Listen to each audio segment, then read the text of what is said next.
राधे राधे दोस्तों, कैसे हैं आप सभी। नए ब्लॉग में आपका स्वागत करती हूँ। मेरा सभी काम कंप्लीट हो गया है और आप सभी को सबसे पहले नाग पंचमी की बहुत बहुत बधाइयाँ। ये ब्लॉग नाग पंचमी का है तो ये आज आप लोगों को मिलेगा देखने के लिए। सारा काम करने के बाद मैंने कर ली है मंदिर में पूजा। अब मैं ये स्टार्ट कर रही हूँ नाग देवता की पूजा के लिए, क्योंकि मेरी सासू माँ करती हैं, वो गांव में हैं, तो जो भी रिवाज होते हैं भाई हमको तो वो निभाने ही हैं।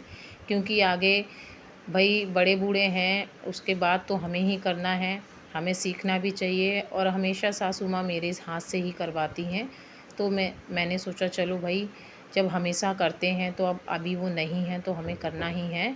जो हमारी रीति रिवाज है, जो संस्कृति है, उसको तो हमें करना ही है।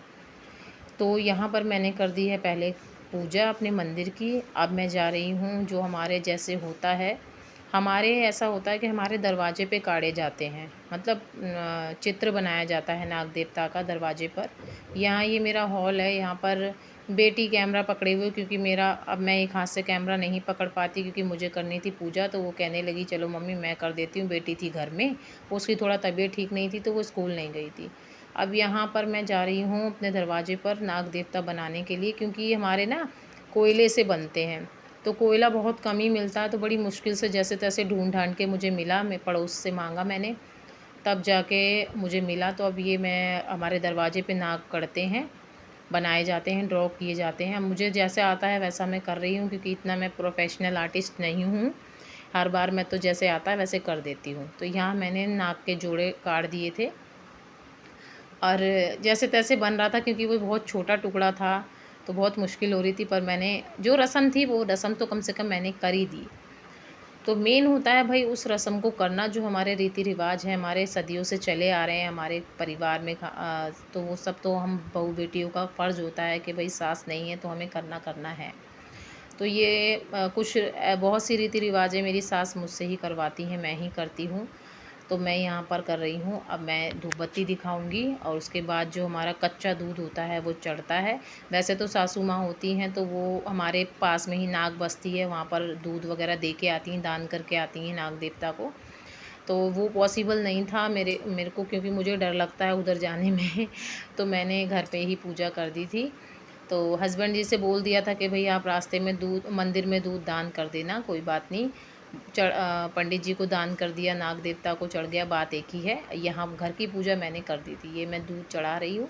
और जो ये बचा हुआ दूध होता है, ये बचा हुआ दूध हम किसी को नहीं देते हैं। ये बचा हुआ दूध नाग देवता के नाम से मैं बाद में इसको, बचे हुए दूध को मैं अपने गमले में डाल देती हूँ, क्योंकि ये किसी को दिया नहीं जाता है पीने के लिए, ये उन्हीं के नाम से होता है तो उन्हीं को ही अर्पित किया जाता है। तो अब दूसरी तरफ भी मैं बना रही हूँ, क्योंकि दोनों तरफ बनाए जाते हैं और पूजा की जाती है। बाकी जो भी अपना खाना पीना बनता है वो अलग, क्योंकि हमारे यहाँ तो दूध से ही पूजते हैं, तो हम दूध से ही पूजते हैं। जैसा मेरी सासू माँ ने बताया था मैं वैसा ही कर रही हूँ। बाकी आप लोग बताइएगा कमेंट में कि आप लोगों के यहाँ कैसे नागपंचमी होती है, कैसे आप लोग मनाते हैं। तो वो सब तो मुझे नहीं पता, सबके यहाँ अलग अलग रीति रिवाज होते हैं। क्योंकि टाइल्स हैं, टाइल्स पे बनाना बहुत मुश्किल हो पा रहा था, तो जैसे भी था मैंने रीति रिवाज को अपनी को कंटिन्यू रख किया। यहाँ मैंने यहाँ पे भी चढ़ा दिया है दूध नाग देवता को। और नाग देवता सभी के दुखों को हरो, नाग देवता सब पर अपनी कृपा आशीर्वाद बनाए रखना, भोले बाबा हर हर महादेव। तो यहाँ मेरी पूजा हो गई संपन्न और बचा हुआ दूध मैं भूल गई थी, अब मैं चढ़ा दूँगी अपने गमले में। ये मैंने गमले में अर्पित कर दिया है। चलिए आप सभी को फिर से नाग पंचमी की हार्दिक शुभकामनाएं हैं और कमेंट में लिखिएगा हर हर महादेव। वीडियो अच्छी लगी हो तो लाइक कमेंट शेयर करना। राधे राधे।